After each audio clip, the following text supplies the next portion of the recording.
Chỉ bây giờ về cú với nãy chuan gold trade cái gold trade là how breakdown cái này ngã chuan enge market trade zo kan soi thu thu nga market kan en thu thu nga gold trade breakdown in Friday and ta ni min le ni min pm ka trade bi te breakdown ka ron ne nga hemi video ka siam dun chan chu i ka trade lak ha short sin ka ron siam ve me kha yang lo content creator pawh kan zir chho ve zen ni chumo kami ha short sin ka ti ve vek ka chuan short cha khan I trade pa ngai enge ka lang dam breakdown na khom se ka ti vakin hemi ka ron siam mai mai ni chuan nimna ka trade en tai la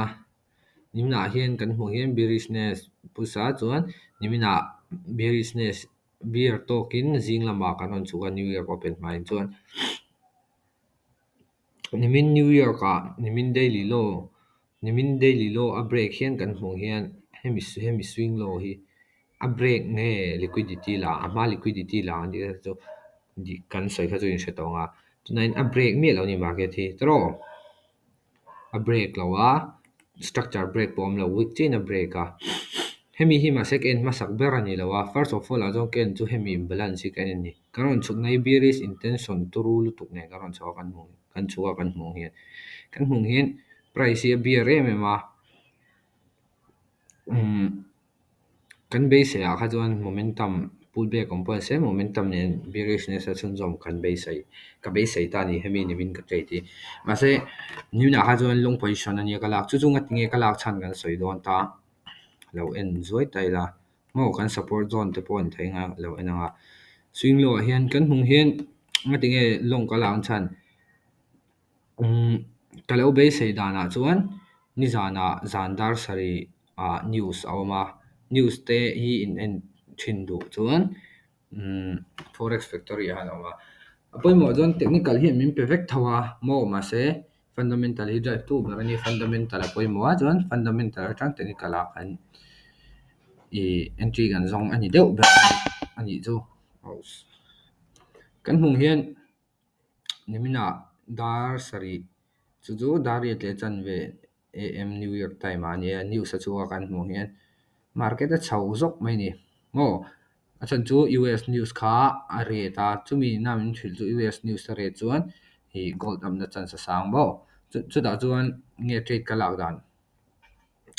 kan hmu hian ta first fair value gap kan ne fair value gap ka soi jinga in hrianga first fair value gap kan ne chuan enge ka market ma mo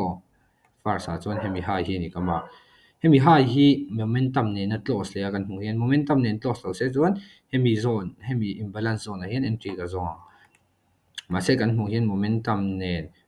gap thara siam a breakaway gap mo chu zone enge siam high thara siam le high thara siam a high next candle hi kan hmu hian momentum ne na close lo ni kan zoom a kan hmu hian momentum ne na close lo mo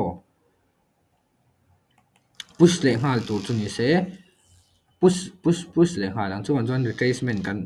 mu be sai ma retracement mu kan hu na tur chu khoi lai nge mo hemi inefficiency zone hemi inefficiency zone a hian mo hetlai a poron pullback thai hetlai a ron pullback ka aro chau le thai kha ka chu market strong dana zir ani ta chuan kan hmu hian injina ka saing tho khan hemi po momentum ne na close a mo momentum ne na close chuan price a chho zel du chuan he ta ron chuk na chan tur khawm to lo mo chu supply and demand ka trade chin lai ka buai chin na ni kan hmu lok cheunga chan chu ta hian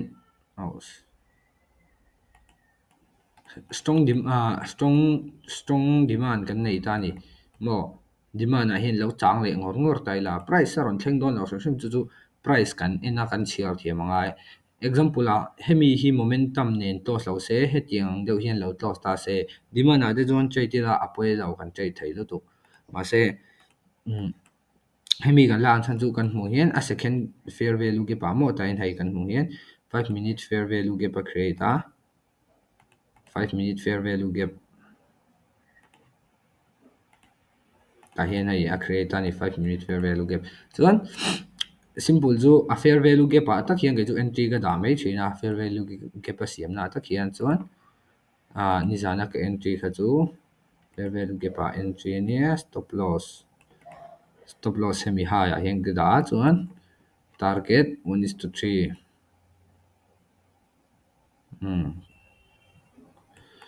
1:3 vel hemi ni mai ta tok lu tuka new year open a vai khat ka trade ta kan hmu hian price a chho zela a high phei chu a high thleng phei hi lo hold tai la in zan nge kan target thei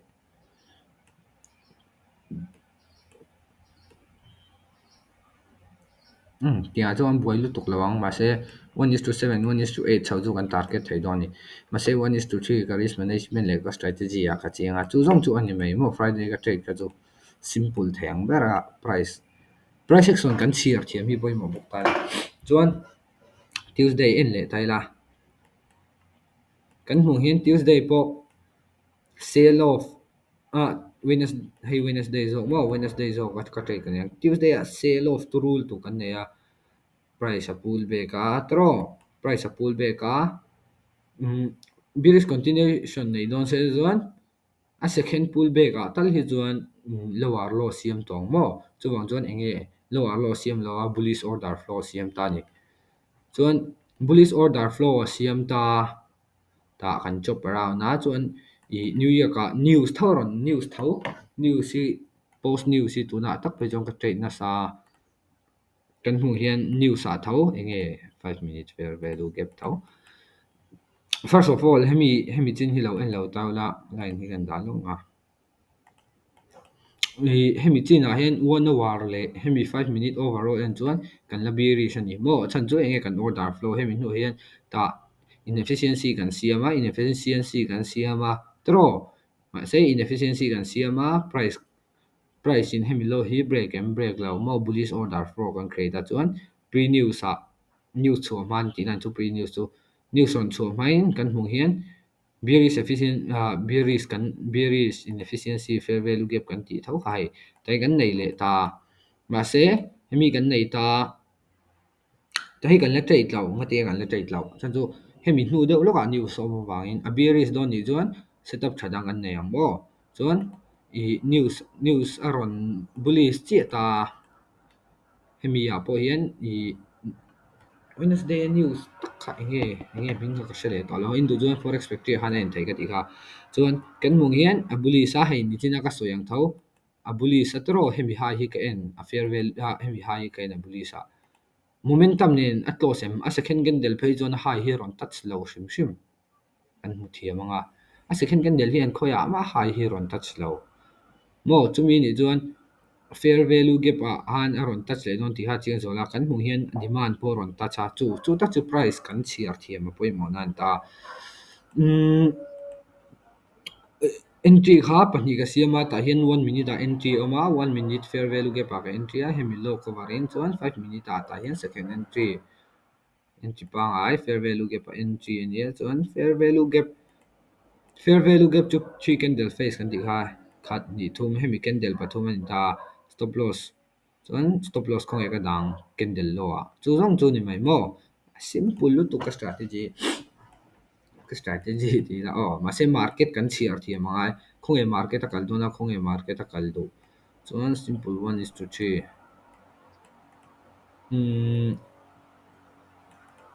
tlai vela hen post ta ei poi kan hmu hian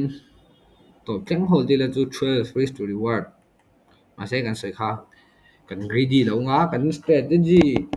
kan chiang nga consistent reward kan nei kha ni kan du ber chu khami te pahnih te mai kha ni ka trade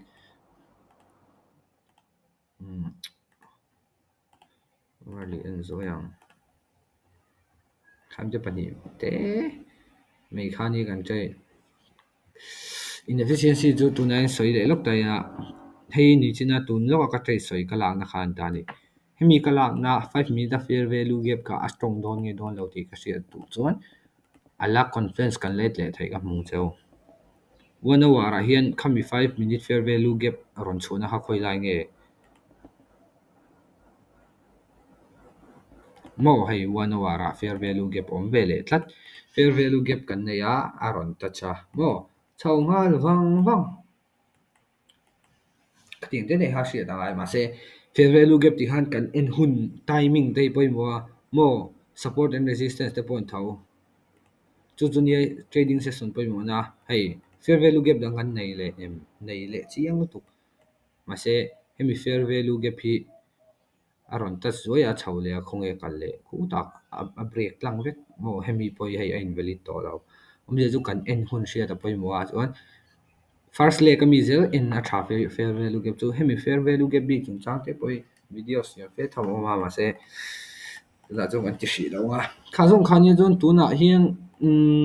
trade kan en le do na enge tun voina kan nei thei le be se thei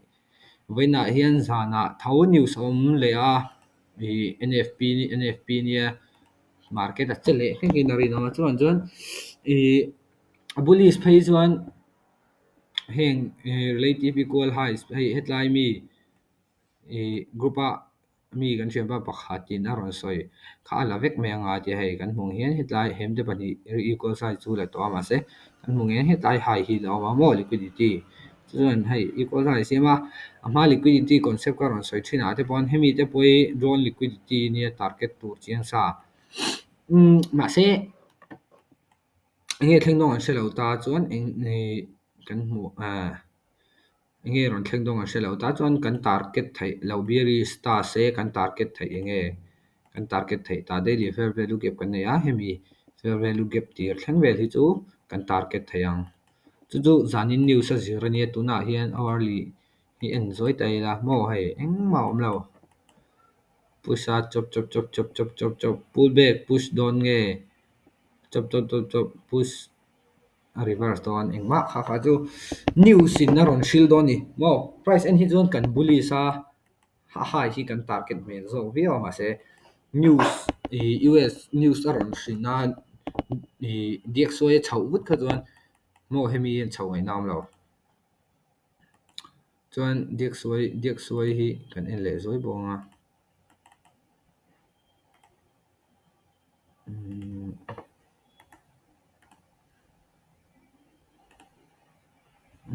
ka video ma salamin en kha chuan in hrianga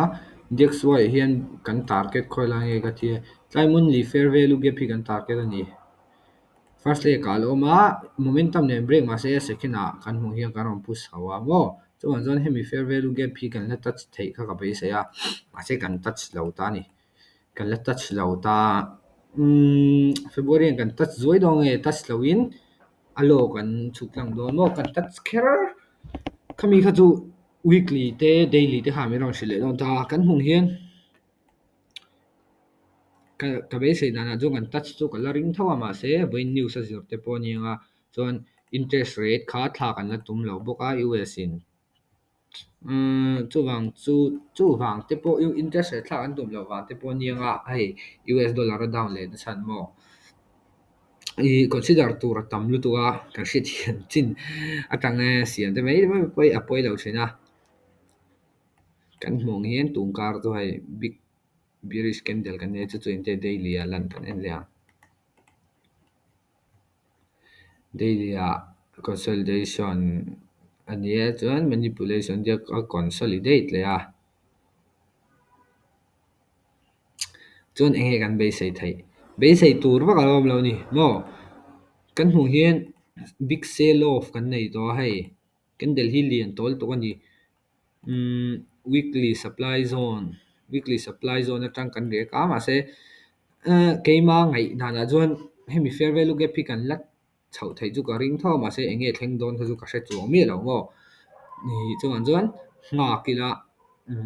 kan thleng nge nge dong ka ti mi lo ni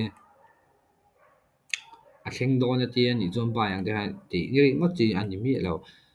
kan hmung hian daily time fair value gap pakhat kan la nei a mi kan chuk thale putanga kan chho don pon theya ma se tiếng hay Fibonacci hẳn hẳn lâu rồi mấy tay là coi candle high discount ở đây nhé chứ hoàn toàn mà các phần một đòn xì lâu mà long term position là đòn bốn như là điếc soi chú cái là sell ngót lâu hàng chân chú example là hẳn sell đòn như là chuan tu na hian hay kan hong hian fair value gap hi daily at tiền mà chuan a second ala a candle dang in fair value gap ron confirm se a sell chi ni hi ka ting a Dix so chu majority of my person chu sell ani mai mo ase chumi a thlen hma chuan chumi thlen hma chuan le hemi fair value gap a reaction a zir te pawh ni nga hemi fair value gap a candle hemi tuna voina candle thar nen tian fair value gap hi imbalance a rawn close phei chuan mo a chung kan han target ngon ngon na chan tur khawm to chung lo ma se hemi daily imbalance hi alo la respect thei ta mo for example a candle tian om se chuan a week duai ani chuan khami te ni kha chuan han target a han right chho le te pawh ala be sei thei awm dewa ma se chumi ni lo chuan sale kan enang a ma se kan hmung hian kan chuk thui over coloring hrui lo ni chuan kan hmung hian hei DXY a relative equal high kan la nei boka chuwang chuan tunami hi chu retracement chete a awm anga ka ngaia chung ho chu ani deuh mai hemi DXY che dara zer hian gold pawh trade ka melanga tuna chuan gold pawh example a voina DXY la rate ani pon kan la sell le thei tho mo kha kha chu intraday trade chan ta ma se a bearish tak tak em di kha chu chart thiam mi ron hmuh dawn tho tho a hman hmo ngai lo mo gold pawh an hmung hian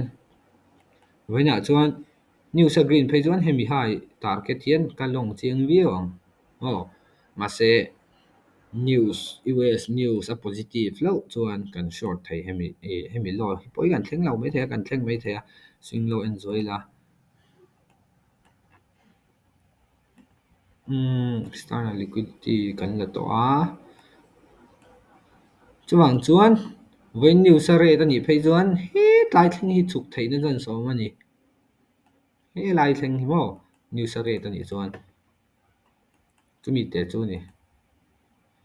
chuan setup khaw nge kan setup dei na kha euro JPY hi ni ka sia milo chho san wang wang to ni hi se poi lo ka trade ngal vak chu lo ta euro JPY pawh hemi trade hi inge kan la gang kan ti chuan kan hmung hian daily order block kan nei a tro le fair value gap kan nei a chuan hei hetlai fair value gap entry to point entry thei ta ma se kan hmung hian daily order block kan nei a chu chu nge kan soyang support and resistance lo ziak thin dan pawh in support zone ani hi mo hei areas of values kha kan nei ta ni yang pon soi ula dik vek ta soi adik veka adik lo vek boka dik bi kom lo mo chuan chumi a chuan enge poimo 1 hour reaction kan hmua 1 hour fair value gap kan hmu chiang tu ani chumi chuan enge min hriat tir bullish intention a mo bullish intention chuan chumi ni chuan position kan la thei der to daily support kha lower time frame a daily support kha lower time frame a chu mo hei multi time frame analysis poimo nan ta intiran 1 hour ka fair value gap china gold ka trade pon 1 hour fair value gap aron lu ta ni areas of value sa ka support a corner block aron thleng ta ni 1 hour thau kala kha chuan ka dik lawang ka ti mi lo ka dik thei boka ka dik lo thei boka a chance kha ei I win rate te ti san du chuan lower time frame a hi an min pe chiang tu ani san chu tuna pawh bullish order flow a in let chiang tuk mo hai fair value gap chiang min pek to chuan kan main support area te khang ho I clear thiam ani chuan mo support te le areas of values te I clear thiam phot ani chuan khang zone atanga fair value gap kha chu trade ngam nu to ani ma se fair value gap na zong trade tur ka ti na ni mi lo chung te pawh chu kan hriat thiam angai chuan WhatsApp group kan siam to ni aw lo join lo WhatsApp group join karo